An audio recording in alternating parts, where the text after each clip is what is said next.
This is a review of my budget ADV motorcycle, the Lifan KPX250.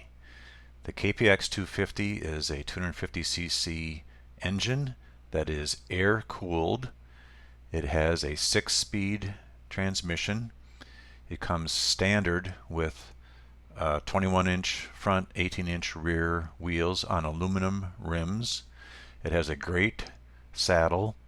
It has LED lights all the way around, and it's a perfect base for modifications for a all-around motorcycle. The first thing that I do on all my ADV motorcycles is add a skid plate. I don't ride any hardcore motocross trails, but I ride a lot of rock, a lot of gravel roads, and it just protects the engine. The KPX does not have a radiator that I have to worry about. The other thing that I try to add to every touring motorcycle is a windshield, and in this case I just add a simple screen to the front fairing, and it just prevents a little buffeting on my helmet visor. Most importantly, it provides a little protection from the bugs and rain for my GPS and the dash on the motorcycle. I should also mention that unlike a lot of the competition, the KPX actually has a decent dash. It has a digital speedometer, tachometer, gear indicator, neutral light, turn signals, clock, trip odometer, regular odometer, and a fuel gauge. It's amazing in this day and age that so many motorcycles don't even have a fuel gauge or a tachometer. So then, to finish out the build, I add hand guards and heated grips to all my ADV motorcycles, and in this case I also added the adjustable dual sport mirrors instead of the stock fixed mirrors.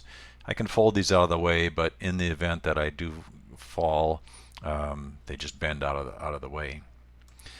Now again, unlike every other ADV dual sport motorcycle out there, the KPX250 actually comes with a rear rack, and I don't consider a bike complete unless it has a rack for luggage for touring.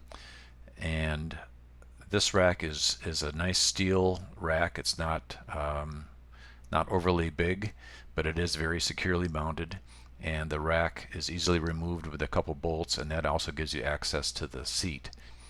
Now in my case, I added a small plastic pad or plate to that rack because I like to carry a tool bag anytime I'm off the pavement, and because this is a bike with tubes, I also carry a set of tubes, a complete set of tools, so I can change the tires, patch a tube if I need to, and make any minor repairs, and then my raincoat in case I run into a storm. So I lash that on.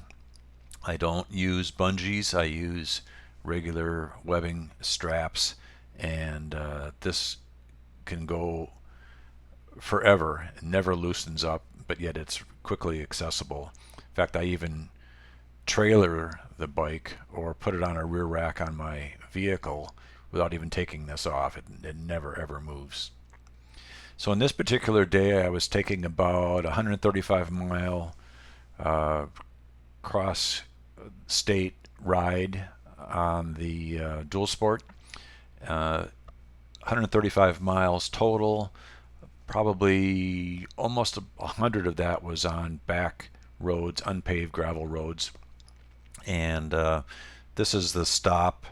Has been getting just into northern Wisconsin, probably about an hour into the ride, maybe about 45 miles or so from home.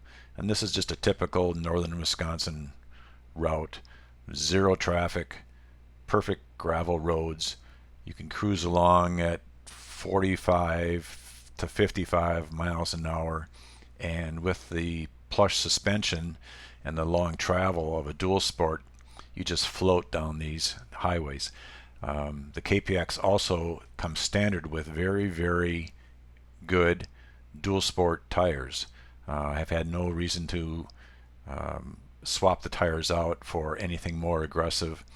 They're, of course, a little bit buzzy on pavement, but not excessively so. And at the same time, they're not slick when you get into the gravel. A lot of the gravel that I ride is kind of more like marbles, so this is really great. Then as I go farther north, I get into a little bit more remote area, get into the county forest, and then eventually into the Schwamigan National Forest. And again, just have the whole area to myself. It's unusual to actually see any vehicles. Once in a while I see a hunter or somebody else out driving. More likely to actually see side-by-sides these days than vehicles, but it's not unusual for me to go for an hour or more without even seeing another vehicle, and that's just the type of riding that I love to do. Utter gridlock, Price County Road, Schwamigan Drive.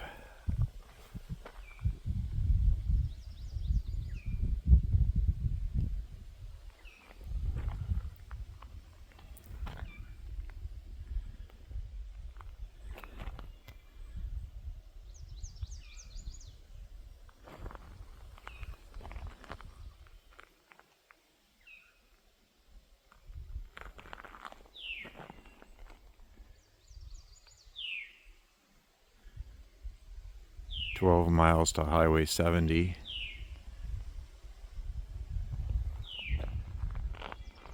Schwamigan National Forest." KPX has a 6-speed transmission.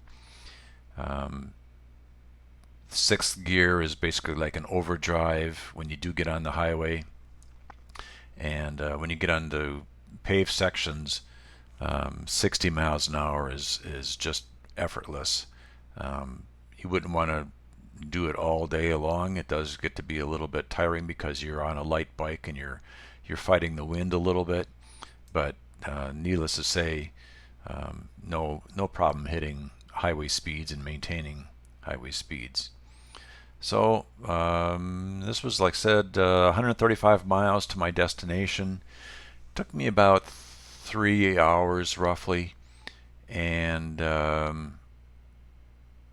just under less than 2 gallons of fuel. I averaged 75 or 80 miles per gallon, and that's still, basically letting it wind out and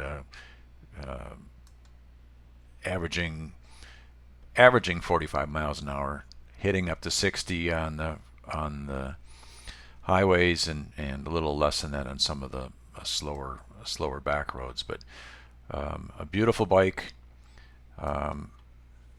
Without a doubt, the very best bargain out there in dual sports today. I can't imagine any reason to spend twice as much, or in some cases 3 times as much, for a bike that won't go any farther, any faster, or any more reliably. It's just a wonderful, wonderful bike, and without a doubt, the best bargain in dual sport and adventure bikes out there today.